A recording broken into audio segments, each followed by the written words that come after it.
third ever cross-country short-track race lived up to everyone's expectations. The big question before the race: could Denmark's Annika Langvad make it 3 out of 3 short-track wins?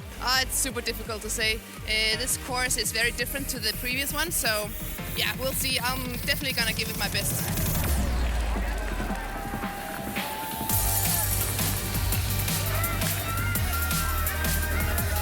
Langvad's biggest rival for the overall, Switzerland's Jolanda Neff, set a high pace from the beginning.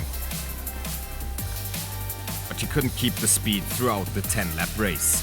No, not really. I mean, I was quite optimistic and I thought I'd just go and see how it will turn out. And I mean, afterwards you always know better. And yeah, I mean, I thought I will play my card. I will see what happens. But the only thing that happens was that my legs were quite dead. And I mean, then on a track like this, you really pay the price.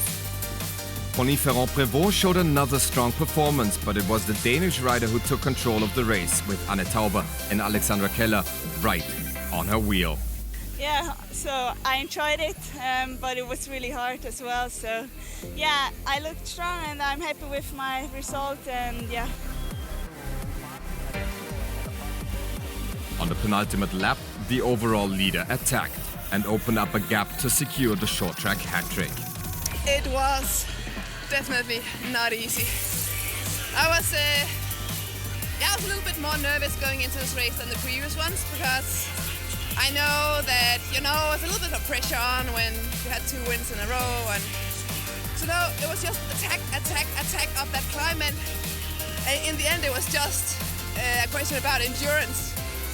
Anne Tauber rode away from her competitor and finished second, and Alessandra Keller secured another Swiss podium with a 3rd place.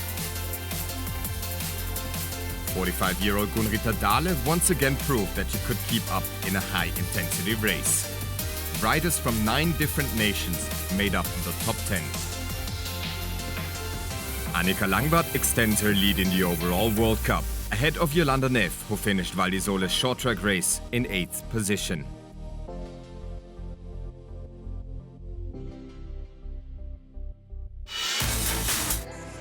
All eyes were set on the overall leader Nino Schurter, who was still waiting for his first ever short-track victory. After technical problems in Albstadt and a crash in Nove Mesto, the Swiss hoped that the 3rd time would finally be the charm.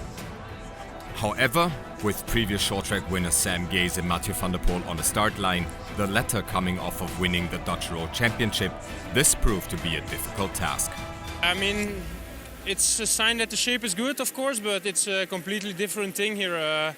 It's more climbing, it's something completely different, but yeah, the shape is good and I hope to show it today. A furious start by Sam Gaze was followed by an even more furious early pace by Switzerland's Lars Forster. I wanted to be in the front at the beginning, then I was second in the first lap. Nino let me pass, and so I had to lead out the uphill. Just like constant dripping wears away the stone, Mathieu van der Poel constantly put attacks into the lead group. He attacked on lap 4 of 11. He intensified the pace 3 laps later. And finally, he had broken everybody's bodies and minds on the penultimate lap, cruising to his 2nd short-track win.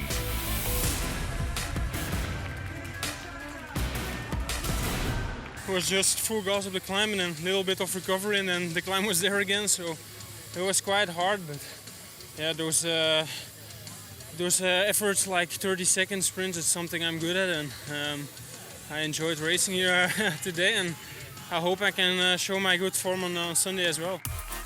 By coming in 2nd, Nino Schurter not only recorded his best ever short-track finish, but also extended his lead in the overall.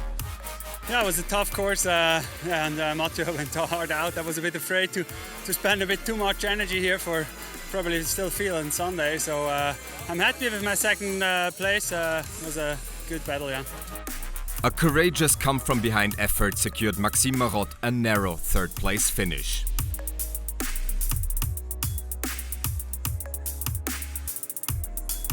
4 Swiss riders finished inside the top 10. Nove Mesto short track winner Sam Gaze came in a disappointing 26th.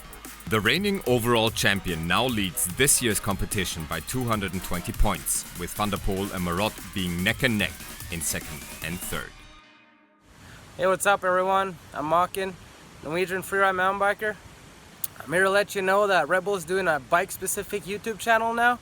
So if you want to stay updated, hit subscribe and enjoy all the footage. Peace!